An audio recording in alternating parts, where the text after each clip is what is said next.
Hi, and welcome along to AFTV. Time to preview the game, Arsenal versus West Ham United. And I can't do a preview to do with West Ham and not bring in Nicky Hawkins from West Ham Fan TV, the #1 West Ham channel.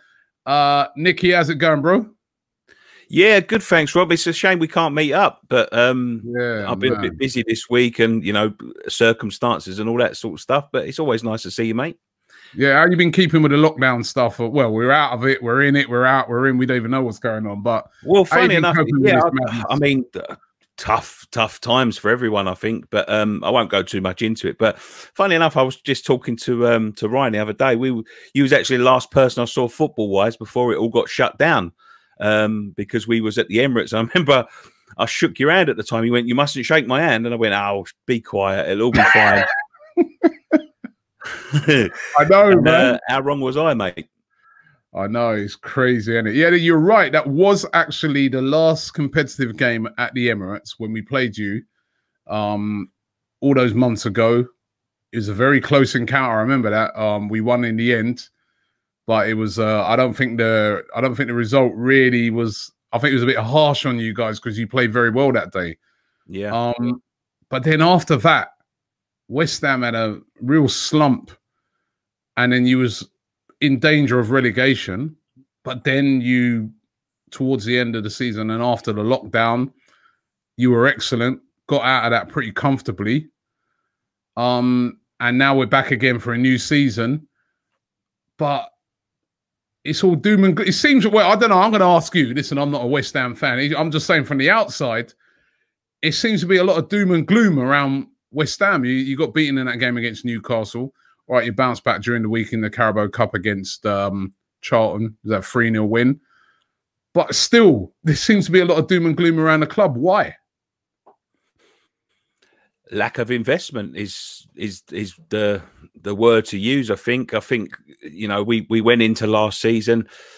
I do understand we spent a lot of money and, you know, the transfer window a couple of years ago, and then last season we added Haller and Fornals, and we thought it was going to be sort of a bridge towards a better, you know, starting to build something for the future. They didn't quite work out. They was touches of good form in the at the beginning of the season, but like a lot of other seasons we've seen as West Ham, Rob, it just sort of, for lack of a better word, it went to shit. To be quite honest with you, it was Pellegrini started to lose the dressing room after we got battered in the Carabao Cup. You know, we didn't seem to be able to buy a win. A couple of good performances here and there, and then once he got the sack, it was sort of like a rescue mission sort of thing, which, you know, we've seen too many times. We've seen us go down under that before. Now, the main reason is because we really lack fullbacks. We've lacked fullbacks for a long time. If you look at the top teams in the league now, they're all got, you know, really good fullbacks, you know, not only defending but attacking wise. Now, we ain't got fullbacks that can do neither of those, and we haven't had for a long time. And the game is sort of like moving on now. We need investment to get better. And if you look at the summer, we've sold, and nobody. I think we're the only team in the league that we haven't signed anybody. You haven't signed anyone at all yet? Not at all. Not a single soul has come in, and we've been, you know, with the COVID thing, we've been told, you know, we need to sell to buy, which, look, it isn't a disaster because we've got a lot of deadwood in the side. So we thought, you know, get rid of a couple of these players that haven't quite worked out. I would have liked to seen Felipe Anderson move on, if I'm honest with you, because he just hasn't worked out. He's linked with us. Yeah, he's been linked with Arsenal. He's been linked to go back to Lazio. It doesn't seem like anybody would meet the valuation. It come out, you know, during this summer that we still owe quite a bit of money, and they haven't got the money to buy to pay those off. You know, we defaulted on Haller payments and all of this sort of nonsense. So because he hasn't worked out, Anderson, we needed some fresh blood in the side. Now, Grady Diangana was somebody that we was all looking for. He had a brilliant season last season with West Brom. He really started to look the part, played a few pre-season games for us, looked our best player in some of the games. And then within 2 days, Rob, he was gone. You know, Yeah. £20 million, and that's it. That's the last we'll ever see of that. And even your captain, Mark Noble. I think that's what sort of triggered it off, where everybody sort of on the outside were like, "Hey, what's going on at West Ham?" When he sort of came out and he put that tweet out saying how he was so angry that they'd sold Dean Gardner. Yeah, look, he was a great prospect. Now, if we're not signing anyone, Rob, if we ain't got any money to sign anyone, at least keep the players you've got, the exciting players you've got, and we haven't done that. There is a big feeling around the club that they are asset stripping. There is a big feeling around the club that they are going to sell the club very, very soon. But I think a lot of the sort of protests and things have put them off a little bit. There's some leaks coming out that, you know, there's a few interested parties now, but the pressure is on Gold and Sullivan now.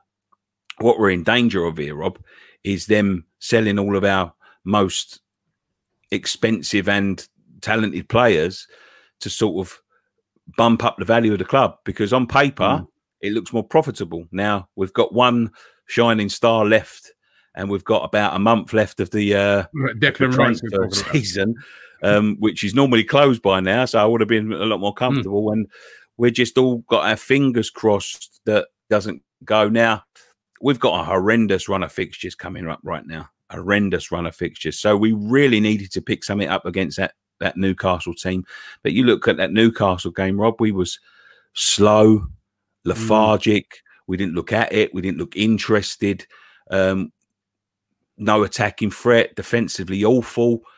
And that's the mood. It reflects the mood around the club. I don't think the players are happy because they're not seeing the investment. They're not seeing the, you know, the ambition to move forward like they said we was about 4 or 5 years ago. And I'll be honest with you, Rob, if we don't do something drastic within the next month, I think we could be walking towards a championship. Oh, Jesus! It's only one game. Listen, it's not just that you say it's one game. You look at the season as one game, but you know we needed to change. You know, to not find ourselves in the same position. I think we got very lucky last year. I think we got very lucky that, you know, Ings was really bad. I mean, we really needed to beat you, and we didn't. And it was only the other teams around us that were failing to win games that didn't put us in a more perilous position, to be honest with you. It looked more comfortable than it was at the end in the table. But believe me, that Watford game that was about 4 or 5 from the end was a you know, that was a turning point. If we didn't win that, we was going down. Now, how do you stop yourself from getting in that position again? You change it up. We haven't changed it up. We haven't changed our tactics. We haven't built around the players that we've got. We haven't built any system around the players we've got. It's the same old, Robin. You know, we're only selling players. We're not buying them. So what do they expect to be different? Yeah, I mean, I'm not going to cheer you up anymore either, because I've got some stats around the game. We get supplied to us by Opta. Arsenal have won 10 of their last 11 home games against West Ham in all competitions, with the only exception being on the opening day of the 2015-16 Premier League season. I remember that because you told me before the game you were going to beat us, right? West Ham have lost more Premier League matches against Arsenal, 31, than against any other opponent. That's quite staggering. That means we do enjoy playing you guys. And West Ham have lost each of their last 3 Premier League London derbies away from home. It's not a great record. And in contrast, Arsenal at the moment, very confident team. You know what I mean? Aubameyang's just signed a new deal this week, and that's got all the fans really excited. There have been, we're normally in the same position as you when it comes to transfers.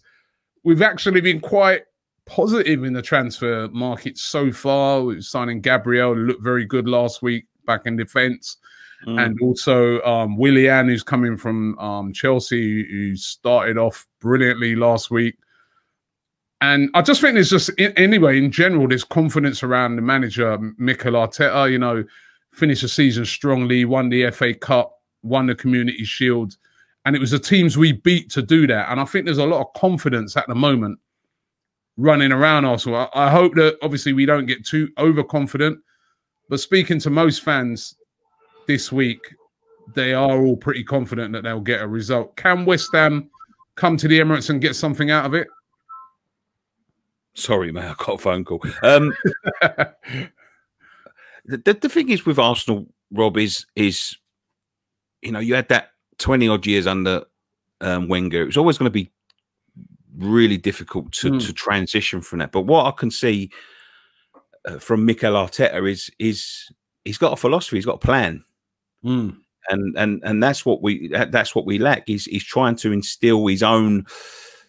Maybe he picked a bit up from Pep Guardiola. You know, he spent long enough with him at Man City. But what he does is he instills. This is what Guardiola does. He instills a philosophy throughout the team, and I think Mikel Arteta is doing that at Arsenal, and that's why I think it's no sort of no coincidence that Aubameyang's just signed a new contract. It's because he's starting to believe in the project. You know, it was for a few years after Wenger left, and it was always going to be like this, I suppose. You know, you got to find what you are again, or transition into something else. And you know, Emery really didn't do that. He was a bit all over the place. But Arteta's come in, and it's obvious. It's obvious that the players believe in Arteta, and it's obvious that they believe in the project he's trying to build. Look, Arsenal have been really poor for the last few years in terms of where you are as a club. You know, you're one of the biggest clubs in the country. There's no doubt about it. And you know what? I was always quite. I mean, you look at the two games last year, the two Arsenal games. It was close. It was close with West Ham, you know. And you look at you know, a couple of years before that when you were smashing us 5-1, you was leaps and bounds above us. But the two games last year was really close. I thought you was really lucky with that Lacazette goal in the last game before we stopped. But right this second at time, Rob, we're in disarray. We're all over the shop. We haven't. Go on. You're not expecting like a reaction from last week. You're not expecting a reaction, because I'm expecting it. I'm looking at it and I'm like, I'm confident, but I'm expecting a reaction. I look at West Ham's team. There are some good players in there. I mean, Mikel Antonio, if he gets it together on his day, he's a handful. He's for any defense. I mean, I thought he was brilliant towards the end of the season for you guys. I mean, Haller in the year, and that he's, if he's on his day, I just look on it and think if they get it together, there's good players there. There's a lot of name brand players in that team. So I'm just hoping that, and that's the one thing I've kind of liked about Mikel Arteta so far, is that he's kept that team kind of grounded. They don't let them get them too ahead of themselves. So that they don't get too overconfident and take the game lightly, because I'm expecting a reaction from West Ham. You're not. You're not. No, I'm not. I've seen it too many times. I think there's just the defense is awful. Our defense is awful, and when a football manager comes in, as David Moyes did, he didn't have too much to do in January. We was lacking in the attack in front. We've got some really good attacking players, but we've got one out-and-out striker, and that's Salah. That's all we've got at the club. We've even sold the backup that weren't good enough, and that's plan A. Plan B is plan A is actually Antonio, who isn't a centre forward at all. Yeah, he's raw, he's powerful, but he misses a lot of chances. He had a good purple runner for. I mean, you see that one against the game against you guys last time he played up front. Yeah. He had a good few chances, and he didn't put them away. He just had a purple patch last year. And to be fair, you can't blame him, because he's not a centre forward. He's a winger filling in a slot, and I think he's a fantastic player, Antonio. He's filled in everywhere. He's gone on a wing, he's gone in defence, he's gone up front. He's played everywhere for us, and no matter what the manager asks him to do, he always gives his 100% best. But he's got to change up the side a little bit. Anderson hasn't been playing. Haller hasn't been playing. We've got a young kid called Josh Cullen who should be starting in midfield. We can't go into this game. This is why I was so disappointed last week with the Newcastle game, is that we're at home. We go into the first game of the season, fresh start, fresh slate, a chance to get a little bit of confidence under your belt before we got an horrendous run of games. And we went exactly the same as we have been. And it's very defensive, 3 defensive midfielders with Noble in there. as sort of like a what they call a floater. Now, for me, Rob, you know, he can't play there. He's getting too old. His legs are going, and you know, he can't make it through 90 minutes. But the most shocking thing is we set up so defensive. We've got this attacking plethora of players sitting on the bench. You know, we've got Haller and Anderson, who cost us, you know, almost £100 million between them, and they've got them sitting on the bench. I mean, we didn't even see Anderson till the 89th minute when we was 2-0 down. Now, if you're not going to go out at home in your first game of the season against Newcastle and think to yourself, right, let's set out a stall here. Let's set out a bit of a precedent. We're going to attack these teams. You know, we're going to make them worried about us. We went very defensive and we got punished. Now, if you're not going to do that at home against Newcastle, when are you going to do it? Because you're not going to do it against Man City. You're not going to do it against Arsenal. You're not going to do it against someone like Wolves even.